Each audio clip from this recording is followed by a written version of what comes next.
नमस्कार, स्वागत है अपना बिहार में। मैं हूं आपके साथ हर्षदा जोशी। सबसे पहले बात करेंगे बुलेटिन में नवादा की। पांडे गंगोट गांव पहुंचे केंद्रीय मंत्री चिराग पासवान, शहीद मनीष के परिजनों से संवेदना प्रकट की। नवादा जिले के पांडे गंगोट थाने गांव में शहीद मनीष कुमार केशव के घर पहुंचे केंद्रीय मंत्री चिराग पासवान ने परिजनों से मुलाकात कर अपनी संवेदनाएं व्यक्त की। उन्होंने कहा कि शहीद के परिवार को केंद्र और राज्य सरकार की ओर से हर संभव मदद उपलब्ध कराई जाएगी। इस दौरान उनके साथ लोजपा के प्रदेश अध्यक्ष राजू तिवारी, खगड़िया सांसद राजेश वर्मा, प्रदेश उपाध्यक्ष अशरफ अंसारी, रमेश कुमार, युवा प्रदेश उपाध्यक्ष राजन नायक, नवादा जिला अध्यक्ष मनोज सिंह, IT सेल जिला अध्यक्ष रोहित कुमार सहित सैकड़ों कार्यकर्ता मौजूद रहे। नवादा से ऋषभ कुमार की रिपोर्ट।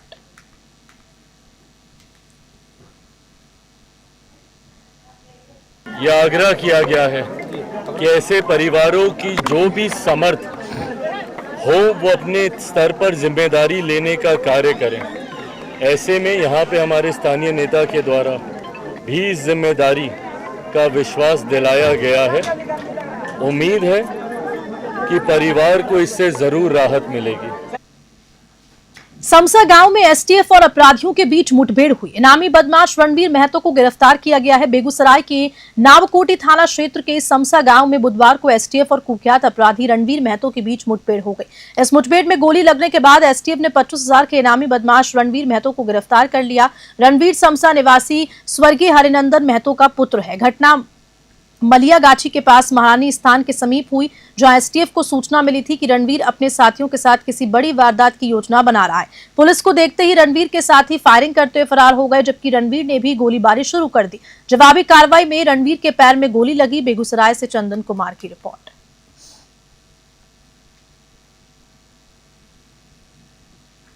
बेगूसराय से खबर है, जहां पर GD कॉलेज में छात्रों ने प्रिंसिपल को बंधक बनाकर हंगामा किया, लापरवाही का आरोप लगाया। बेगूसराय के GD कॉलेज में उस वक्त अफरा तफरी मच गई जब बड़ी संख्या में छात्र एवं छात्राएं कॉलेज प्रशासन के खिलाफ जमकर प्रदर्शन करने लगे। आक्रोशित छात्रों ने कॉलेज के प्रभारी प्रिंसिपल को चैम्बर में कई घंटों तक बंधक बनाकर जमकर हंगामा किया। छात्रों का आरोप है कि कॉलेज प्रशासन की लापरवाही के चलते फर्स्ट सेमेस्टर की परीक्षा में कई छात्र छात्राओं को जानबूझकर फेल कर दिया। उनका कहना है कि छात्रों के भविष्य से खिलवाड़ हो रहा है और कॉलेज में भ्रष्टाचार और घूसखोरी चरम पर है। बेगूसराय से चंदन कुमार की रिपोर्ट। आज का मुख्य मांग है कि 24-28 जो सेशन था उसका जो रिजल्ट आया है उस रिजल्ट में बहुत सारी गड़बड़ी की गई है।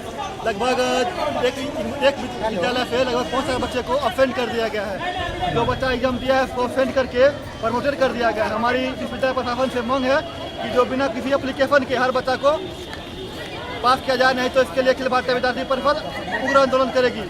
आज इसी के मीटर में हम लोग प्रिंसिपल सर के साथ वार्ता करने जा रहे हैं। प्रिंसिपल सर के साथ से जाके हम लोग BC का फैसला दान करेंगे।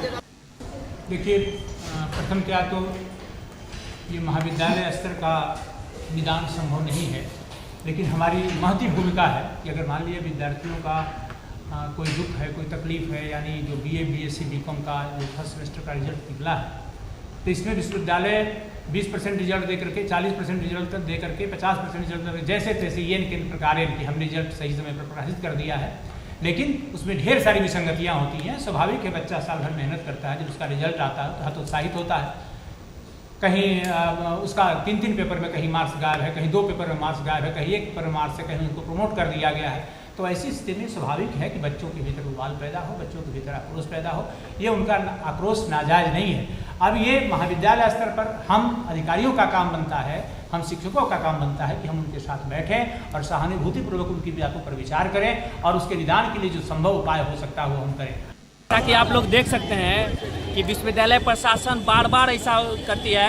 पिछले विगत सेमेस्टर 23-27 में भी यही हाल था और 24-28 में जितने छात्र छात्राएं हैं इनका रिजल्ट एक साथ सभी को एक ही सब्जेक्ट में फेल कर दिया गया, जबकि ये सभी लोग एग्जाम दिए हैं। उसके बावजूद भी विश्वविद्यालय प्रशासन, क्योंकि माननीय कुलपति महोदय अपने आवास छोड़ के यूनिवर्सिटी नहीं आते हैं, तो उसका ये नतीजा है कि विश्वविद्यालय प्रशासन अपने मनमानी तरीके से कर दिया। डाटा सेंटर लखनऊ है, क्यों बिहार में नहीं हो सकता है डाटा सेंटर?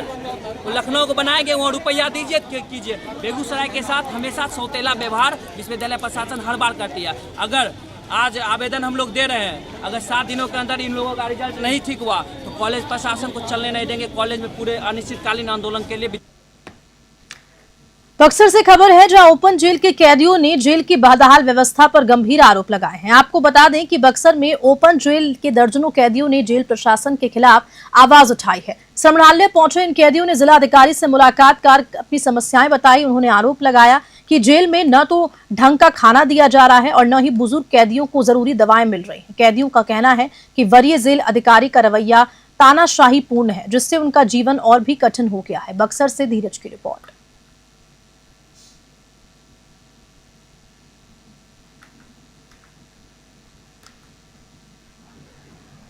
नवादा से खबर है जहां नवादा के पकरी बरावा स्वास्थ्य केंद्र में प्रसूता की मौत के बाद परिजन शव रखकर घंटों हंगामा करते रहे, लेकिन कोई अधिकारी नहीं आया। नवादा जिले के सामुदायिक स्वास्थ्य केंद्र में देर रात एक प्रसूता महिला की मृत्यु हो गई। घटना के बाद परिजन स्वास्थ्य केंद्र के बाहर शव रखकर लगातार 3 घंटे तक हंगामा करते रहे। मिली जानकारी के अनुसार थालपोस गांव के संजय चौधरी अपनी बहू सिंकी कुमारी को प्रसव के लिए स्वास्थ्य केंद्र लेकर आए थे। सिंकी की नॉर्मल डिलीवरी हुई और पुत्री का जन्म हुआ, लेकिन तुरंत बाद उनकी तबीयत बिगड़ गई। परिजन आरोप लगाते हैं कि ड्यूटी पर तैनात 3 महिला स्टाफ ने उनसे 8,000 रुपए की मांग की, जो बाद में बातचीत के बाद 5,000 आ गई।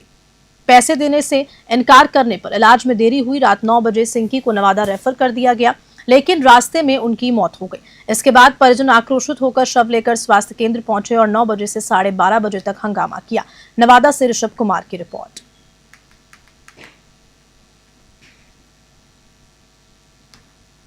यहाँ पर पंखा 3 बार आके हम कहे तो जहाँ पर प्रसव कराया गया, एक मिनट, जहाँ पर प्रसव कराया गया तो वहाँ पर पंखा नहीं था। पंखा था लेकिन लाइन कट जाता था तो पंखा नहीं चलता था और उसमें लाइन कट गया था। फिर आए हैं यहाँ कहे हैं तो जब लाइन कट जाता था यहाँ पर जनरेटर लगा हुआ नहीं चलाता था, नहीं चला रहा था। बोलने के बाद में चला, बोलने के बाद आया खोजा वाला कोई स्टाफ नहीं है, गार्ड नहीं है। वो सुनील नाम के दो डॉक्टर वहाँ जो बैठते हैं, हाँ, वो बताए कि बस सुनील कहाँ है, देखिए सुनीलो नहीं है। तो वो आया तब फिर चालू किया, फिर कट गया, आया लाइन उसको बंद किया, फिर तुरंत कट गया लाइन, फिर वैसे चलते रहा। मैंने 2 मिनट 4 मिनट 5 मिनट आता है लाइन, उसे चलता है, उसके जनरेटर फिर। अररिया में निगरानी विभाग की कार्रवाई। रानीगंज बीडीओ और लेखापाल को घूस लेते रंगे हाथ गिरफ्तार किया गया। आपको बताते चले अररिया जिले में मंगलवार देर रात पटना की निगरानी टीम ने बड़ी कार्रवाई की। डीएसपी चंद्रभूषण कुमार के नेतृत्व में 10 सदस्यीय टीम ने रानीगंज बीडीओ रतन कुमार और उनके लेखापाल आदित्य प्रियदर्शी को 15 लाख रुपए की सरकारी योजना में 10% यानी कि 1.5 लाख रुपए की घूस लेते रंगे हाथ दबोच लिया। सूचना मिलने पर निगरानी विभाग ने रानीगंज के उप प्रमुख कलानंद सिंह और उनके सहयोगी शंभू यादव द्वारा 1.5 लाख रुपए घूस के तौर पर मांगे जाने की जांच शुरू की। इसके बाद मंगलवार देर रात निगरानी टीम ने बीडीओ के आवास पर छापा मारा और दोनों को गिरफ्तार किया। अररिया से मुबारक हुसैन की रिपोर्ट। शिकायत किए थे रानीगंज बीडीओ के खिलाफ में, वो क्या मांग रहा था। पहले जो भुगतान हुआ था 15 लाख रुपया, उसमें तो 1.5 लाख रुपया मांग रहा था बीडीओ, पहले दीजिए तब और भुगतान करेंगे। तो भुगतान नहीं किया, बार बार कह रहा था मैं पहले पैसा दीजिएगा, पहले का पैसा दीजिए तब भुगतान करेंगे। तो आज उसको जो है तो निगरानी ने वो शिकायत की, निगरानी वाला आया रानीगंज, आज वीडियो को गिरफ्तार किया। रुपया घूस में लिया हो, लेकिन तब तक उसको गिरफ्तार नहीं। किस योजना का पैसा था ये आपको सिस्टम का मटेरियल का था और 15वीं का। जी सर, क्या कार्रवाई हुई है अभी यहाँ रानीगंज वीडियो के आवास पे छापामारी के दौरान?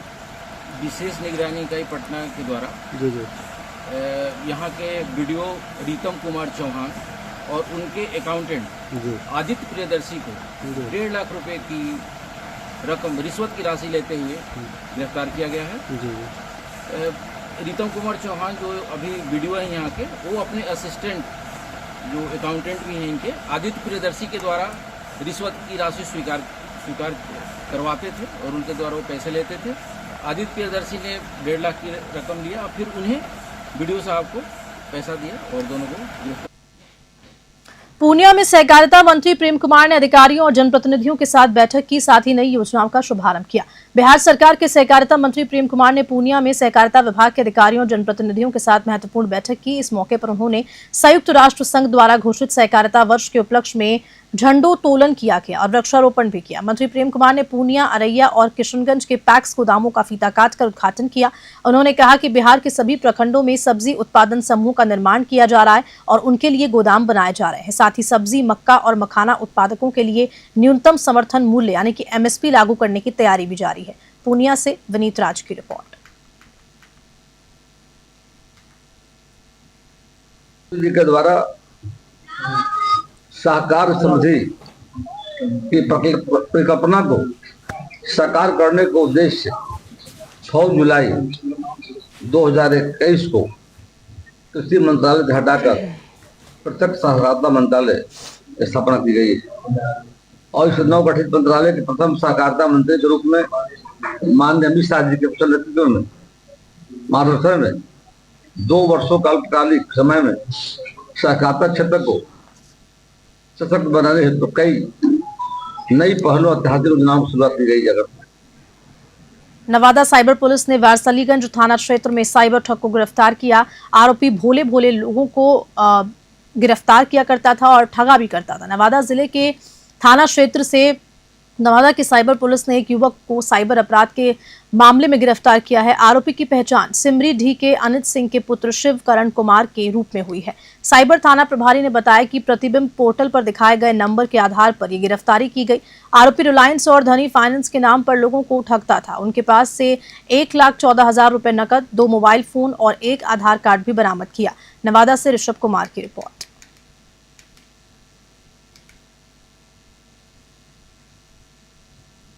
नवादा के शाहपुर थाना क्षेत्र के नेपुरा मोड़ के पास एक सरकारी कर्मचारी से दिनांक 26 अप्रैल को मोबाइल, सोने की अंगूठी और घर की चाबी छीनने वाले आरोपी को पुलिस ने गिरफ्तार कर जेल भेज दिया। शाहपुर थाना अध्यक्ष धीरज कुमार के अनुसार तकनीकी अनुसंधान और ह्यूमन इंटेलिजेंस की मदद से आरोपी शंभू कुमार को वारसलीगंज बाजार स्थित उसकी दुकान से पकड़ा गया।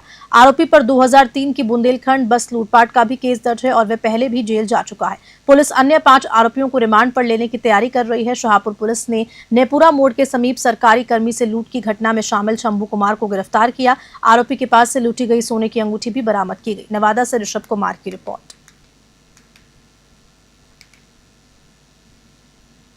नवादा के कोकवाल प्रखंड के पांडेयगोट गांव में बिहार के पूर्व उप मुख्यमंत्री व नेता प्रतिपक्ष तेजस्वी यादव मंगलवार को शहीद मनीष कुमार के परिवार से मिले। उन्होंने शहीद के तैलीय चित्र पर पुष्पांजलि अर्पित कर उन्हें श्रद्धांजलि दी और कहा कि मनीष कुमार देश के वीर सपूत थे जिन्होंने अपने प्राणों की आहुति देकर सभी की रक्षा की। तेजस्वी ने शोक संतप्त परिवार को आर्थिक सहायता दी और कहा कि ये दुर्भाग्यपूर्ण है कि अभी तक सरकार की ओर से कोई प्रतिनिधि परिवार से मिलने नहीं आया। उन्होंने परिवार को पूर्ण राजद परिवार का समर्थन देने का भरोसा भी दिलाया। पूर्व उप मुख्यमंत्री तेजस्वी यादव ने शहीद मनीष कुमार के परिवार को सांत्वना दी और आर्थिक सहायता उपलब्ध करवाई। उन्होंने कहा कि मनीष की शहादत व्यर्थ नहीं जाएगी और पूरा राजद परिवार पीड़ित परिवार के साथ खड़ा हुआ है। इस दौरान राज्यसभा सांसद संजय यादव, विधायक मोहम्मद कामरान, पूर्व विधायक शक्ति सिंह यादव समेत कई पार्टी पदाधिकारी और कार्यकर्ता मौजूद रहे। नवादा से ऋषभ कुमार की रिपोर्ट।